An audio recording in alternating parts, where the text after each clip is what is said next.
Well, hello, SMU professors.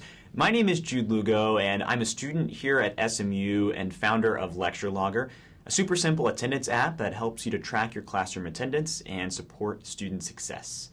Now, I'm going to jump right into things here and show you how to set up LectureLogger for your classroom in just a few minutes. The first step here is simply to search LectureLogger on Google, or you can follow the links if you're following along in the article. We're going to go to the LectureLogger website, and we're going to navigate here to the instructor dashboard. So this will bring us to the login page for LectureLogger.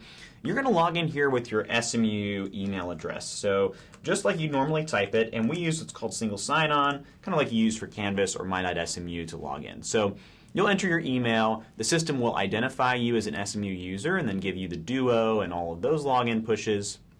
And once you've gotten through that, you're going to get to a free trial sign-up page. So that free trial sign-up page is going to look just like this, and it's going to have us enter our first name, our last name, and our email. So I'm going to say test instructor and hit complete. So this is going to start your 30-day free trial of LectureLogger. If your department or your school has purchased a LectureLogger subscription, we'll go ahead and manually add you into LectureLogger. I'm going to enter my name here again. And we'll go ahead and manually add you into LectureLogger so you have that subscription. But if not, you can purchase a subscription once your free trial is up. So our first step here, once we get to the LectureLogger dashboard, is to go to the Settings tab here. I'm going to click this, and we're going to adjust a few settings before we create our courses. So we have a choice here to allow students to upload absence documentation. So what this does is enables the feature in the LectureLogger app where students can request your excusal if they have to miss class for something like a doctor's appointment or a pitch contest. So if you'd like to do that, you'll click this Allow button here, and then you'll set the number of days after the student's absence they have to submit this request to you. So let's say you want to give them 5 days, you can hit that, and then we'll hit Save. Finally, we're going to add some absence reasons here. So this could be any number of things. Maybe you want to excuse students for a job interview, sick day, and maybe add an other option. So these are going to display to students in the app when they are absent and go to submit an absence excusal request. And keep in mind, if you don't want to use this functionality, you don't have to. It's just going to happen if you have this box checked here. So now that we've done setting these settings, we're going to navigate here to the Courses tab, and we're going to create our first course. So we have the Create button here. We're just going to click that. And we're going to set the name of the course. Now, you can do this either in plain English, like Economics 1312, or you can use the official course name that's in my.smu or Canvas, whatever helps you to remember it. I'm going to say Economics 1312, Monday, Wednesday, Friday, 11 a.m. Now, keep in mind, this is going to be the name that's shown both to you and to your students in the LectureLogger app. Next, we get to set our unexcused absence policy. So this is a policy that's going to be shown to students in the app when they view your course. So typically what I would say is just an abridged version of what's in your syllabus, a few sentences so that students can quickly glance at that and get an idea. So maybe our policy is 3 allowed absences without penalty. After that, 5-point deduction. See syllabus for full details. And then we hit Allow Students to Register and say Yes. And we hit Save. So now we have our first course. So our next step is to get started with a class session. So to do this, we're going to hit Go to Check-in here, and that's going to bring up our LectureLogger QR code. You'll notice that this QR code rotates every few seconds to make sure that only students who are actually present in your classes can sign in.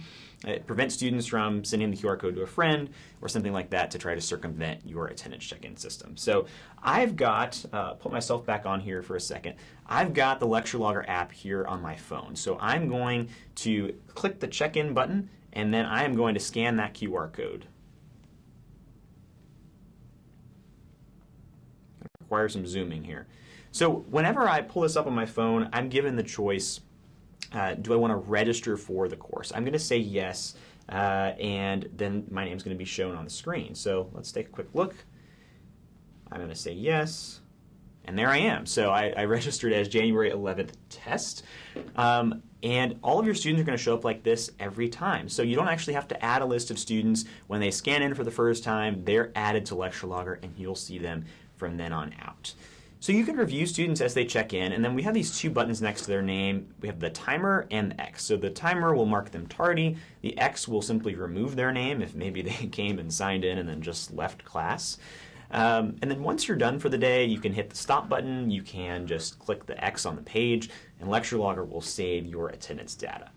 Now, one more kind of advanced tip if you're interested in this is the verify function. So this function is once all your students have checked in, you'll click this, and it'll ask you what you'd like the penalty to be if students don't check in twice. So say you have students check in at the beginning of class, and then you have them check in again at the middle or end of class to verify their attendance.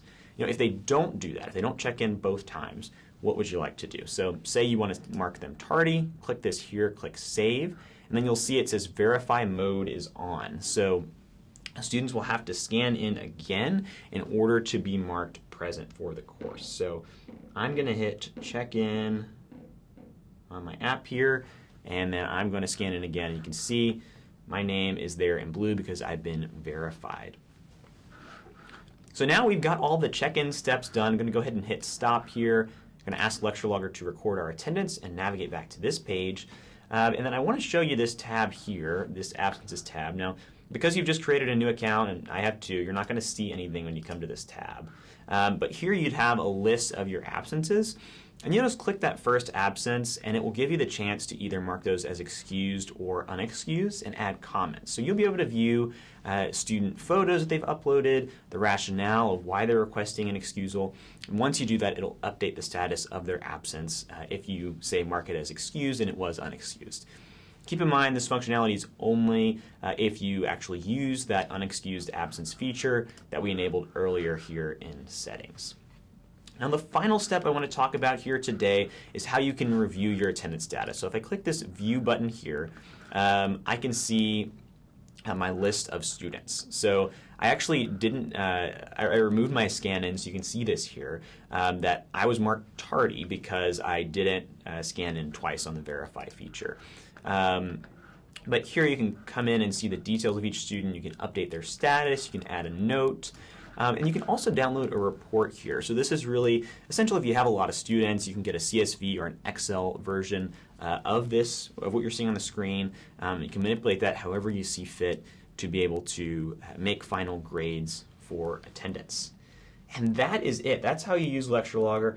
We've intentionally made it very simple because we want to make it easy for professors to learn how to use it and students to use it as well. So if you have any questions about LectureLogger, you can feel free to reach out to me or visit our support center at lecturelogger.com. Thanks so much.